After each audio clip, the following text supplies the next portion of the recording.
Hi everybody. Бүгін simple adjectives, яғни сын есімдерді қарастыратын боламыз. Big, үлкен, small, кішкентай. Long, ұзын, short, қысқа.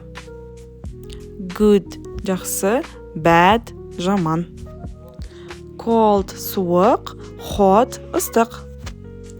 Fast, жылдам, slow, баяу. Happy, бақытты, sad, көңілсіз.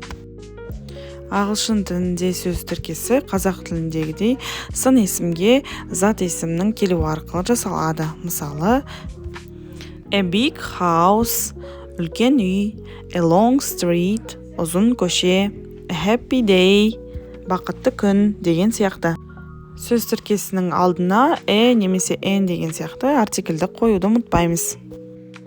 Let's practice. Мына сын есімдердің антонимдерін, яғни қарама-қарсы сөздерін айтамыз.